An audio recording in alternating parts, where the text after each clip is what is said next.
Inacreditável! A pergunta do século. Se Jesus morreu primeiro, como ele levou o ladrão para o paraíso no mesmo dia? Que aula! Veja até o final. Perguntas complicadas. Aí ficou um pouco confuso, né? Aonde que Jesus estava nesse período? Jesus disse que estaria, ainda hoje, né, estarás comigo no paraíso. Mas como ele poderia cumprir essa profecia se ele entregou o Espírito ao Pai? E se ele entregou o Espírito ao Pai, na sexta, como é que no domingo da ressurreição ele disse para Maria, eu ainda não subi para o Pai? Então, se ele ainda não subir, como é que ele pôde levar o rapaz no paraíso naquele mesmo dia? E no vídeo de hoje, a ouvinte do programa fez uma pergunta difícil ao pastor César Cavalcante. Como teria sido possível Jesus levar o ladrão da cruz ao paraíso se Jesus morreu primeiro que o próprio ladrão? Último do dia, vamos lá. Alô? Alô? Quem fala? Beatriz. Beatriz, fala de onde, Bia? Eu falo de Minas Gerais. Minas. Pois não, minha irmã. Vamos lá, eu tenho algumas perguntas aqui. A primeira é sobre aquela passagem lá de 1 Timóteo, capítulo 2, versículo 15, aonde que diz, será salva dando à luz filhos.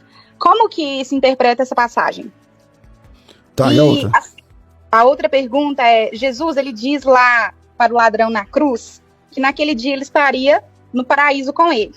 Porém, Jesus entrega ali ao Pai o seu Espírito. Então, como Jesus, ele esteve no inferno, como diz algumas correntes teológicas? E onde que ele estava nesse período ali de morte? E quando, por exemplo, Maria, ela segura ali os pés de Jesus após a ressurreição.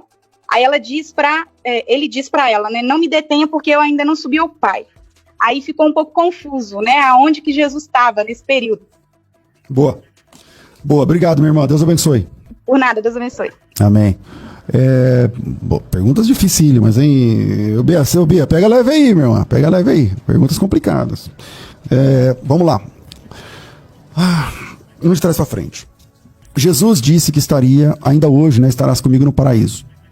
Mas como ele poderia cumprir essa profecia se ele entregou o Espírito ao Pai?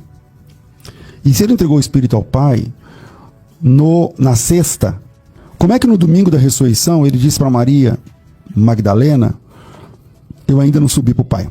Então, se ele ainda não subir, como é que ele pôde levar o rapaz no paraíso naquele mesmo dia? A primeira fase dessa resposta pode ser que ela escandalize alguém, porque eu vou tentar mostrar para vocês uma questão que é a localidade ou a localização do paraíso nas Escrituras. O paraíso é um lugar, e esse lugar, esse local, ele muda a sua geografia algumas vezes na Bíblia. Por exemplo, o paraíso, do grego paradeisos, já esteve entre aqueles rios de On, Pison, Tigre e Eufrates. Ali, Deus plantou um paraíso dentro do Éden. Já esteve ali. Só que o apóstolo Paulo, quando, na segunda carta aos Coríntios, no capítulo 12, eu não sei o versículo, ele diz assim, é 2 Coríntios 12? Por que não deu certo? Caiu no 11. Né? 2 Coríntios 12, diz assim, conheço um homem que no corpo, fora do corpo, não sei, Deus sabe, foi arrebatado ao paraíso. Esse cara foi para o paraíso. E viu coisas inefáveis. Veja bem, um pouquinho antes, ele fala que essa mesma pessoa foi arrebatada até o terceiro céu. Se no corpo, fora do corpo, não sei. Mas ele foi arrebatado ao paraíso. Ele está dizendo que o paraíso é no terceiro céu. O paraíso está no terceiro céu. Mas isso é o apóstolo Paulo, depois da crucificação de Cristo, 3 anos depois da crucificação de Cristo, é que ele se converte para falar a respeito disso. Ademais, você tem o texto de Efésios, capítulo 4, não é? 4:7, eu acho. Efésios 4:7, que diz assim, a graça foi concedida a cada um de nós, segundo a proporção do dom de Cristo, por quanto diz, ele subiu às alturas e levou cativo o cativeiro e deu dons aos homens. Ele subiu ao alto, levou cativo o cativeiro e deu dons aos homens, que está baseado no Salmo 68. Subiste à altura, levaste cativo o cativeiro, recebeste os homens por dádivas e tal, tudo mais. O que a teologia cristã declara na história da igreja sobre isso? Que a localização do paraíso, ela muda de lugar. Ele já esteve lá no Éden, depois não, segundo o apóstolo Paulo, no terceiro céu, mas o próprio apóstolo Paulo, que esteve lá no corpo ou fora do corpo, nem ele mesmo sabe dizer, no terceiro céu, no paraíso, que está no terceiro céu, veja, o paraíso já esteve aqui perto dos rios que eu citei, mas o apóstolo Paulo fala que ele foi no paraíso que está no terceiro céu. E esse mesmo apóstolo Paulo fala que um dia Jesus, subindo ao alto, levou cativo o cativeiro e deu dons aos homens. Significa que em algum momento da Bíblia, da história, esse paraíso já esteve nas partes baixas. Por isso ele, subindo ao alto, levou cativo. Mas isso não é da minha cabeça apenas. É da minha cabeça também, porque eu sou um pensador, estou pensando aqui. Mas existe um texto em Ezequiel, capítulo 31, que diz assim, vamos lá, versículo 6: todas as aves do céu se aninhavam aos seus ramos, assim eras formoso em sua grande formosura e extensão dos seus ramos, porque a raiz estava junto de muitas águas. Os cedros do jardim de Deus é paraíso. Os cedros dos jardins de Deus não lhe eram rivais, os ciprestes não se igualavam aos seus ramos, nenhuma árvore do jardim de Deus se assemelhava à sua formosura.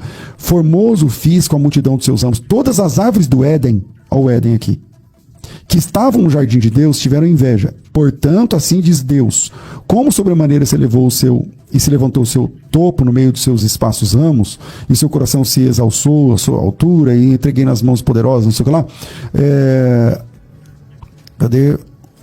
Lançá-lo-ei fora. Os mais terríveis estrangeiros das nações cortaram, deixaram, tal. Os seus renovos foram quebrados, as correntes da terra, todos os povos se retiraram deles, todas as aves e tal. E aí ele fala que, para que todas as aves juntas não se exaltem e tal. Aqui na sequência do texto, é também um texto longo, mas ele fala que esse Éden desceu às profundezas da terra. Todos aqueles do Éden desceu às profundezas da terra e tal, e cobri a profundeza da terra, retive as suas correntes e as suas muitas águas do Líbano e tal, ao som da sua queda, fiz passar ao além os que descem à cova, todas as árvores do Éden, a fina flor, o melhor do Líbano, todas as que foram regadas pelas águas se consolavam nas profundezas da terra agora. Esse texto aqui está dizendo que o Éden, que já foi lá no rio, tipo Gion, Pison, Eufrates, não sei o que lá, esse Éden aqui, que no Novo Testamento está no terceiro céu, entre o momento que ele estava lá no Éden e o momento que ele está no terceiro céu no Novo Testamento, ele já esteve nas profundezas da terra. Quem diz isso? Ezequiel, capítulo 31. Também com elas se passarão para o além e foram transpassados, tal. E ele está falando do Éden. A quem pôs semelhante glória, tal, com as árvores do Éden. Todavia descerás com as árvores do Éden às profundezas da terra. E ele está dizendo, o paraíso, lá o jardim do Éden, vai descer às profundezas da terra. No meio de incircuncisos já será tal. Vem para mim. A pergunta é complexa. Pastor, como Jesus disse no domingo que ele não subiu ao Pai, sendo que ele levou o rapaz para o paraíso? E quem disse que para levar o rapaz ao paraíso ele tinha que subir? Porque esse texto aqui está dizendo que ele desceu. Aliás, essa é a declaração do credo apostólico, ou chamado apostólico, do credo dos pais apostólicos. Que Jesus padeceu sob Pôncio Pilatos, foi crucificado, morto e sepultado, desceu à mansão dos mortos, e depois subiu aos céus. Entende? Então, quando Jesus disse para Maria, eu não me toque, não me detenha, seria não, porque eu não subi para o Pai, bom, ele está falando primeiramente do seu corpo, porque o corpo dele glorificado vai subir ao Pai 40 dias depois. 40 dias depois da experiência da ressurreição. Mas ele não disse para o ladrão que ele levaria o ladrão no paraíso em corpo. Ele poderia ter levado o ladrão no paraíso, até o paraíso, em espírito. Assim como Paulo disse, se no corpo ou fora do corpo eu não sei, o ladrão, enquanto seu corpo estava na madeira, ele poderia ter sido levado ao paraíso por Jesus, porque a salvação do nosso corpo vem por último. Primeiro é a salvação da nossa alma / espírito. A redenção do corpo acontece só no dia da ressurreição. Mas enquanto isso, enquanto o corpo está na sepultura, a alma do salvo já está no paraíso. Então, para estar no paraíso, Jesus não precisava ter subido ao Pai, conforme o texto de Ezequiel 31. Eu sei que esse texto não é muito conhecido, então eu disse, vem aqui, eu vou ler esse texto com vocês.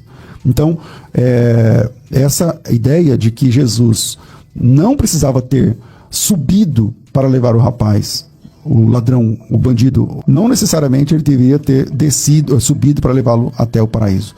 e a ideia é baseada em Ezequiel capítulo 31 e os textos correlatos. Eu apresentei aqui Efésios capítulo 4 e tantos outros, tá certo?